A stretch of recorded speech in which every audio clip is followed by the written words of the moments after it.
Vos manifestations à l'honneur sur France Bleu Limousin chaque samedi matin, une jolie initiative de Noël imaginée par les commerçants et les habitants vous attend au cœur de la Haute-Vienne à Château-Ponsac. Pour nous en parler, Héloïse de l'association Dynamique Rurale Château-Laude et assistante du Père Noël est avec nous. Bonjour Héloïse. Bonjour Marine.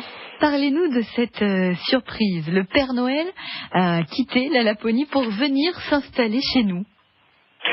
C'est ça, en fait, je pense que l'année dernière, il a adoré passer par Château-Ponsac et il nous a demandé tout simplement de l'accueillir un petit peu là pour le mois de décembre, histoire de changer un petit peu d'air et puis de découvrir d'autres horizons.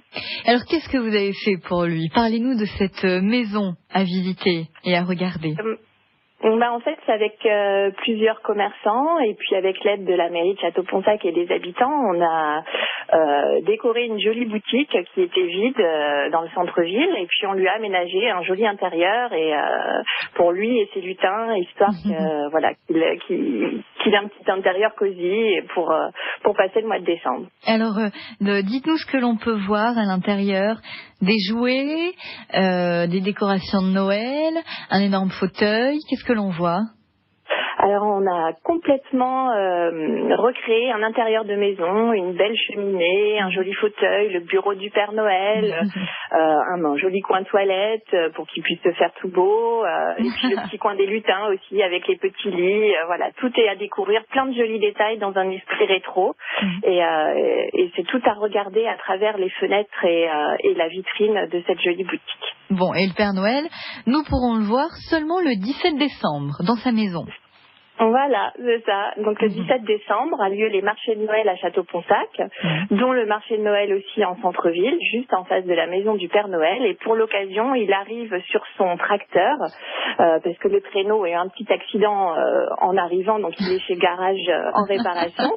Et donc il arrive, il ouvre ses portes, et puis là, on pourra faire des traditionnelles photos avec le Père Noël. Il y aura des lectures de contes par son assistante Angélique, et puis il pourra répondre aussi aux enfants qui ont déjà donné leurs lettres dans la boîte aux lettres. Et oui, parce qu'il y a une autre animation, la boîte aux lettres du Père Noël. Expliquez-nous. Alors, c'est une jolie petite maison qui a été fabriquée par un artisan de la région. Le Père Noël découvre tous les jours. Déjà là, apparemment, il m'a dit qu'il en avait eu plusieurs, dont des petits dessins qu'il accroche dans sa maison. On peut y déposer toutes les lettres que l'on veut, ses listes de Noël, des jolis dessins. Et en mettant son nom et son prénom, le Père Noël pourra donner une réponse le jour où il ouvrira les portes de sa maison. Et pourquoi cette initiative, Héloïse? En fait, les assistants du Père Noël ont un peu des âmes d'enfants, on va dire. Et puis c'était aussi parce que la ville de Château-Ponsac, comme beaucoup de villes dans la Haute-Vienne et en France, a quelques boutiques fermées en centre-ville, et pour égayer un peu tout ça et apporter un peu de magie de Noël à tous les habitants, on avait envie de proposer quelque chose de différent, et voilà, nous est venue l'idée de la maison du Père Noël. Donc on l'a contacté, il était ravi parce qu'il a adoré Château-Ponsac l'année dernière, et il est venu avec plaisir, avec 3 de ses petits lutins. Bon, une super et belle idée. Et puis vous savez ce qu'on dit, un grand est celui qui a gardé son âme d'enfant. Voilà. Bon, le Père Noël a élu domicile dans le centre de Château-Ponsac jusqu'au 26 décembre. Merci Héloïse. Je vous en prie. Merci à vous.